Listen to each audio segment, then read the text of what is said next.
They thought humanity would break. They thought killing 7 billion of us would silence Earth forever. But the alien king forgot one thing: humans don't die quietly. If you're watching this, prepare yourself. What comes next is the story of how Earth rose from ashes and taught the galaxy fear. Backhand index pointing right. Hit subscribe if you want more HFY legends, and tell me in the comments, what would humanity fight for if we had nothing left to lose?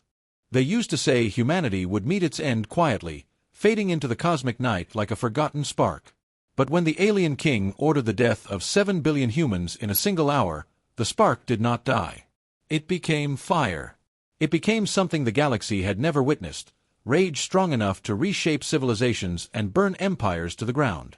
Those who survived the genocide would one day tell their children that humanity's story truly began the day Earth ended, because that was the moment every surviving human agreed on one thing: nothing in the universe would ever hurt them again without paying a price written in blood and burned into history. Earth's final day began with a sky full of strange starlight, the kind nobody recognized at first. On every continent, people stood on rooftops, highways, and balconies, staring upward in confusion at what looked like hundreds of distant suns blooming above the atmosphere. By the time scientists realized they weren't stars but invasion carriers, it was already too late. King Vorkal the Eternal, ruler of the Sarkhan Dominion for 8 centuries, had decided that humanity was too dangerous to live. His prophets warned him humans were probability outliers, a species capable of leaps no empire could predict. He believed that if given 1,000 more years, Earth would surpass the Dominion and challenge its throne. But the king feared what he could not control, and fear made him act with the precision of a monster who believed genocide was a strategic necessity, not a crime. The bombardment began without a single warning. No diplomacy. No message. No declaration. Light flared above the stratosphere, and then entire regions turned white. Orbital rods launched at hypersonic speed punched into Earth's crust like divine hammers, flattening cities, vaporizing oceans, carving continents apart. The Pacific boiled in minutes. Europe fractured. North America cracked like shattered metal. Africa burned in lines that could be seen from orbit. Every human who looked up that day saw the sky turning into fire. In 90 minutes, the king's fleet reduced Earth from a living world to a graveyard.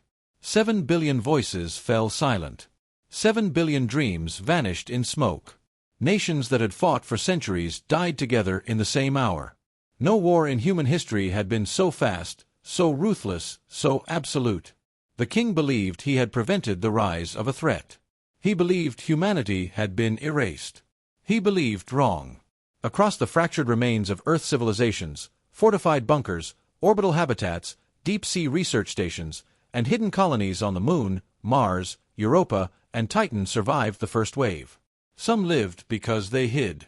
Some because they were lucky. Others because they were too stubborn to die. In total, 300 million humans remained scattered across the system. Shocked, grieving, broken, but alive. Their first broadcasts were nothing but screams and static. Their second were filled with names of the dead. But their third broadcast was different. It carried no fear, no panic, no despair. It was the moment humanity changed forever. The surviving governments merged into a single emergency authority called the United Human War Council. Old rivalries vanished. Borders meant nothing. Money meant nothing. Culture, ideology, politics, all of it dissolved under one overwhelming truth: humanity had been attacked for existing. And now, existence would become a weapon. Commander Alyssa Wren became the face of the survivors. She had crawled out of the London impact zone after the orbital strike buried her entire city. She stood in front of a cracked camera, covered in dust and blood, her voice hoarse but unbroken. She said humanity had always been underestimated, mocked, ignored, dismissed as a young species. She said those days were over. She said, "We are not asking for justice. We are not asking for mercy. We are asking for nothing. We will take everything."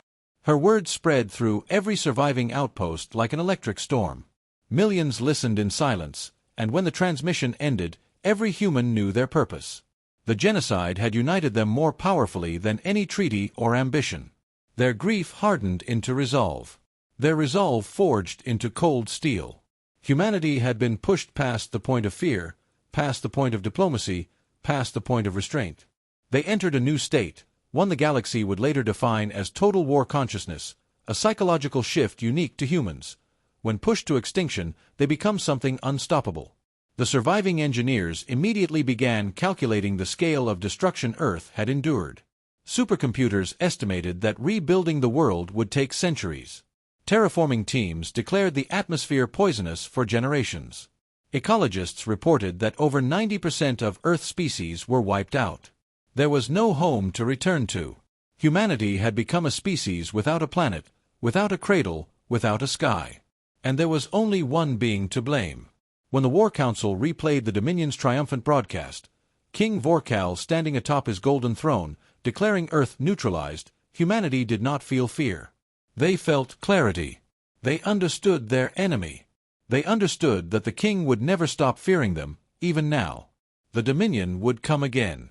They would finish what they started. Humanity had one choice: either die slowly in the dark or rise and strike back with everything they had left. The Council chose war. Across the moons and surviving habitats, factories were stripped to their frames and rebuilt for weapons production.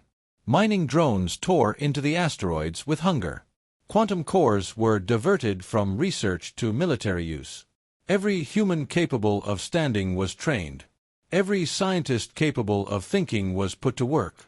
Every grieving heart was turned into a soldier's resolve. The universe had never seen humans unified before. Now it would see what that unity created. Older soldiers whispered stories of ancient Earth wars. Younger generations spoke of vengeance. Philosophers declared humanity was no longer fighting for territory but for memory itself. If they lost, everything they once were would be erased forever. That possibility was unacceptable. Humans had survived ice ages, plagues, and disasters long before touching the stars. Now the galaxy had delivered them the greatest disaster of all, and instead of dying, they evolved. Commander Wren stood before the Council one last time before the first human counterstrike preparations began. She described a new doctrine, something so extreme it had never been considered before. Every resource, every life, every breath would be dedicated to one purpose: ending the Dominion. No negotiation. No surrender. No half measures. Humanity had been shown the darkest truth of the cosmos, and now they would show the cosmos what humans became when pushed to extinction.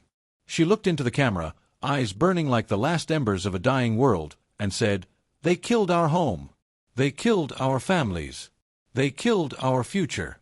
Now we will show them the cost of waking a species that does not bow, does not break, and does not die." The room stayed silent for a long moment after the speech. Then one voice spoke. Then another. Then millions across the system echoed the same words, turning them into a vow: for the fallen, for the living, for humanity. And with that vow, the total war strategy was born. Humanity had lost everything, except the one thing the alien king should have feared most: the human will to fight back. The first days after the declaration of total war strategy changed humanity more than any century of peace ever had. The survivors no longer woke to memories of the old world. They woke to instructions, priorities, objectives. Grief still lived in them, but it lived like a controlled flame, contained, directed, weaponized. Humans no longer sought comfort. They sought capability.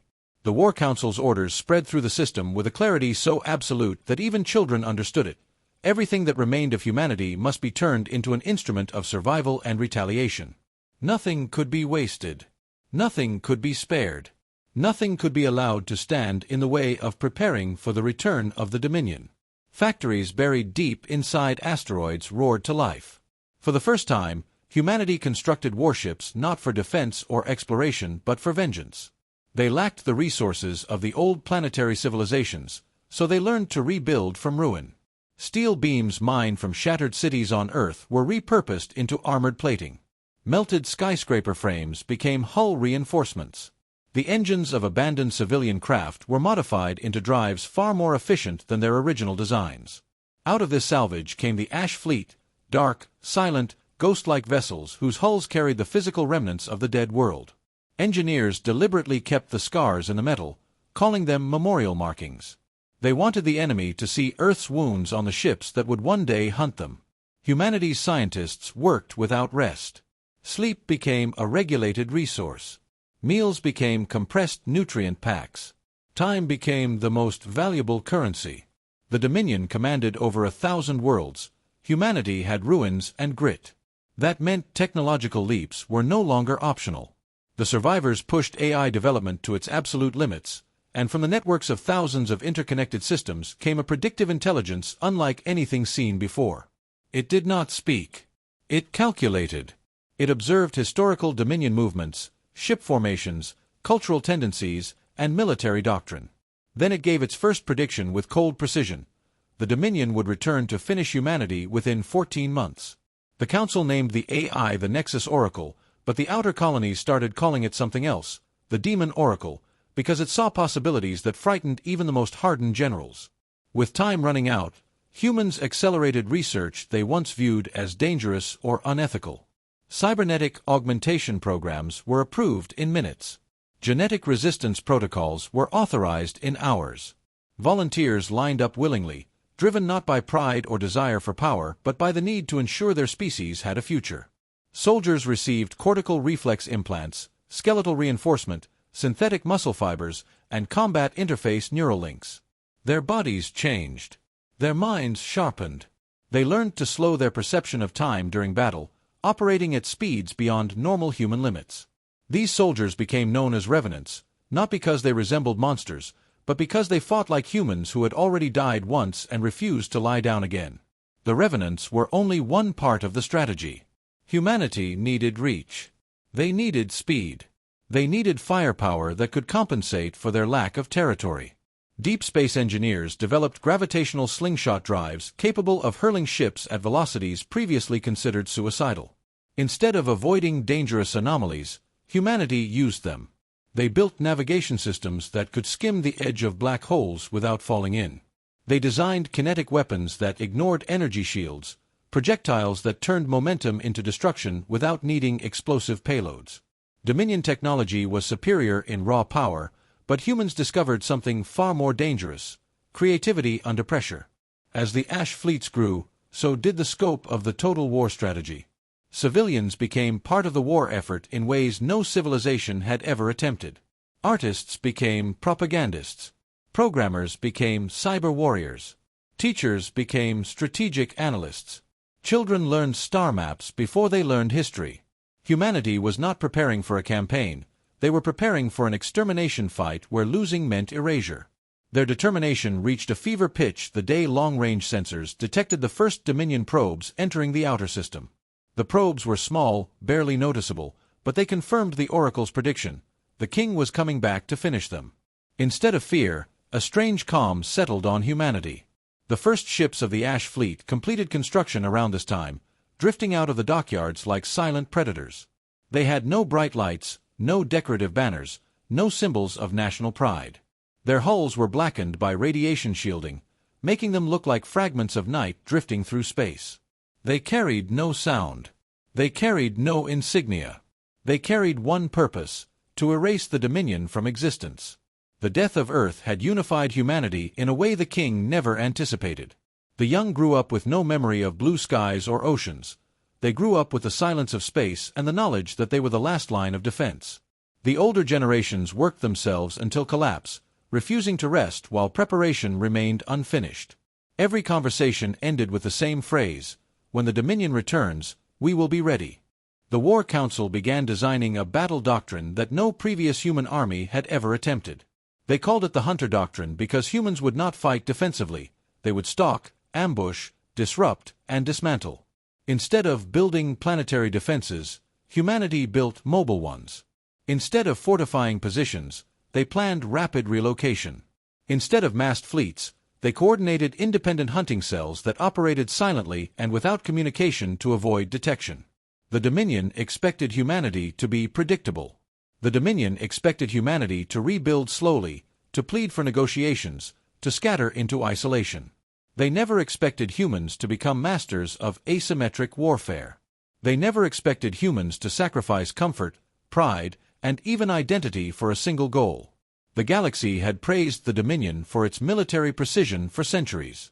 Now it would learn what precision looked like when paired with desperation. The Revenants trained in gravitational chambers that simulated Dominion armor suits. They fought in environments mimicking alien atmospheres. They sparred using Dominion combat algorithms that the Oracle generated by analyzing intercepted transmissions. Every technique they learned was designed not for survival, but for domination. Their neural links allowed them to coordinate without speaking, without signaling, thought synchronized with thought. Meanwhile, engineers perfected the silent engines that gave the Ash fleet its reputation. These engines produced almost no detectable emissions, using heat diffusion across massive radiators that disguised their signatures as background cosmic noise. Dominion scanners would see nothing. Dominion fleets would sense nothing. Humanity's ships would strike from shadows, and for the first time in history, the Dominion would fear an enemy they could not locate. The War Council finally assembled in a darkened chamber on Titan, holographic projections showing the number of ships completed, weapons ready, soldiers trained, resources allocated. There was no celebration. Vengeance is not celebrated. It is executed. When the final readiness report reached Commander Wren, she did not smile. She simply said that the moment Earth died was the moment humanity was reborn, and now the galaxy would learn that a species with no home fights harder than one protected by 1,000 worlds. Days later, the first Dominion scout fleet entered the solar system, expecting scattered resistance. Instead, they found silence, cold space, and something moving within Saturn's rings. The Ash fleet drifted without lights or signals, waiting for the perfect moment. The Revenants prepared in their chambers, their hearts steady, their minds focused. The War Council watched without blinking. The Dominion believed they had crushed humanity forever. They were about to learn that when you kill 7 billion humans, the survivors no longer fear anything, not death, not suffering, not defeat. They fear only failing the memory of those who fell. And that fear would turn into the Dominion's first taste of terror. The Dominion scout fleet glided into the solar system with the casual confidence of conquerors who believed they had already won. Their ships carried banners forged from the ashes of conquered worlds, symbols of the king's unchallenged supremacy. To them, humanity was an exterminated species, a finished chapter, a footnote. Their arrival was not a military operation, it was a sweep, a cleanup, an arrogant confirmation that Earth's last embers had finally gone dark. They did not know that every human outpost had gone silent by design. They did not know that their probes were being intercepted before their signals returned. The Dominion ships attempted communication channels, standard protocol when confirming exterminations. No answer came. They interpreted the silence as evidence of victory. They mistook stillness for death.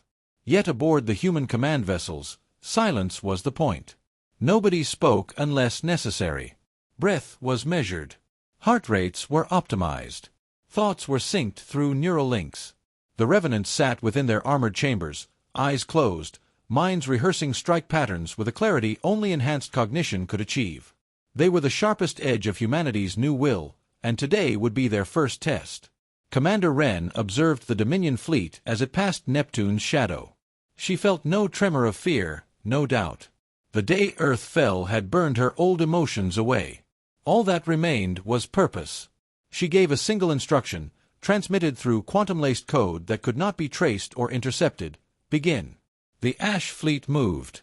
They did not ignite engines. They slid forward using silent inertia, their dark hulls blending with the void. Dominion scanners, designed to detect plasma signatures and radiation spikes, saw nothing unusual. The ships drifted closer, closing the distance with a precision only machines and traumatized genius engineers could produce. The Dominion crew members remained blissfully unaware. They had grown used to enemies who begged, who screamed, who tried to flee. They had never faced an enemy who stalked like a shadow and killed like a force of nature. When the first human ship struck, it was not with beams or missiles. It was with kinetic fury, rods propelled at near-relativistic speed. The projectiles punched through armor as though they were tearing through paper. Dominion shields, optimized for energy absorption, were useless. Entire cruisers split open, venting fire and bodies into space before their crew could even register the attack. The first 10 Dominion ships were destroyed before a single alarm sounded. By the time sensors detected the incoming objects, the Ash fleet had already repositioned for the next wave. The Dominion finally activated their battle protocols, forming defensive lines, broadcasting warnings, demanding identification of the attacker. The only answer they received was the silent flash of another kinetic strike that shattered their command vessel into molten fragments. Confusion turned to panic. Panic turned to fear. Fear turned into something the Dominion had forgotten they were capable of feeling: helplessness. The Revenants launched next. Their drop pods fired from the Ash fleet like shards of blackened metal, each carrying a soldier whose veins pumped engineered resolve. The pods slammed into Dominion vessels at calculated points, embedding themselves like metallic parasites. From each pod emerged a single human who moved faster, hit harder, and fought with a level of precision the Dominion had not seen in centuries.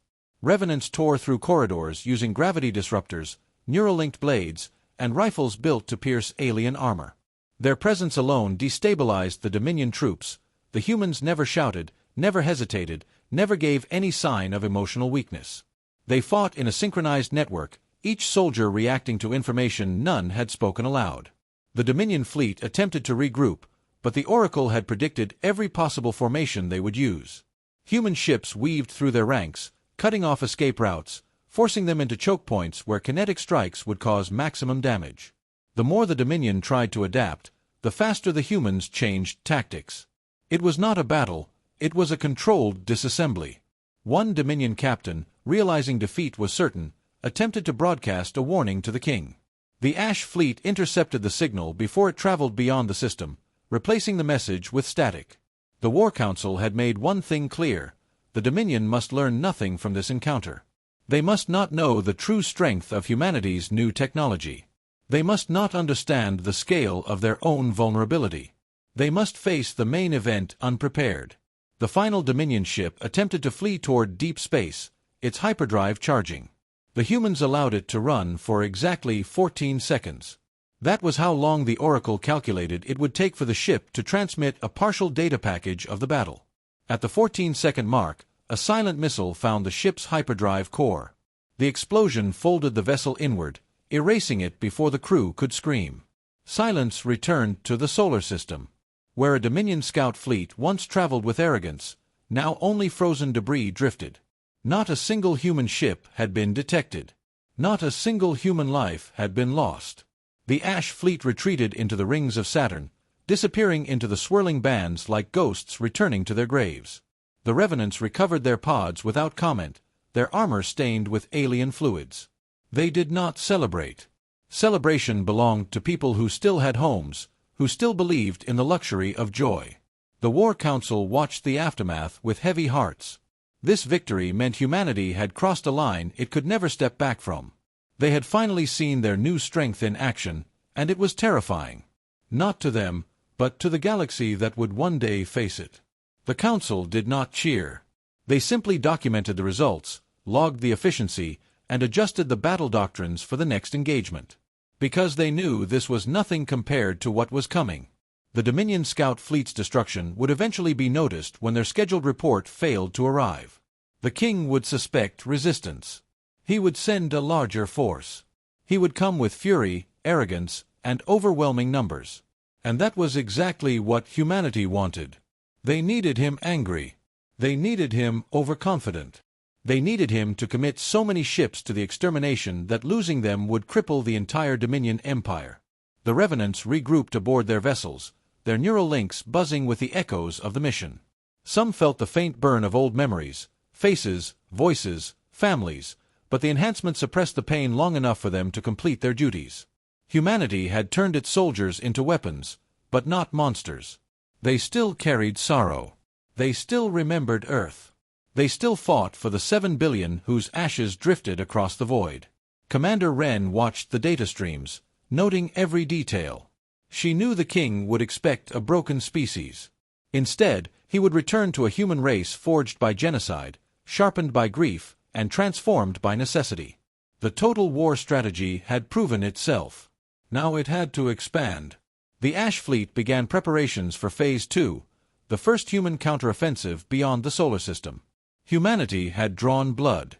Next, they would draw fear. The council chamber had never felt this small, yet every alien within it pretended they still held the galaxy in their grip. They could sense the shift, taste it in the recycled air. Humanity's silence was gone, replaced by a force none of them were prepared to face. Whispers slithered across the room, reports of missing fleets, shattered outposts, and diplomats who returned home speaking in trembling voices about a single human standing among wreckage that once belonged to empires. The council elders tried to dismiss it as exaggeration, but their hollow eyes betrayed the truth. Something had awakened on the blue-white world they had dismissed for millennia, and now the consequences stalked them like a ghost in the void. The High Arbiter demanded explanations, pounding his staff so hard the shock rippled across the observation glass. No one spoke. No one dared. Every representative knew that humanity was no longer the quiet, contained species they'd once been.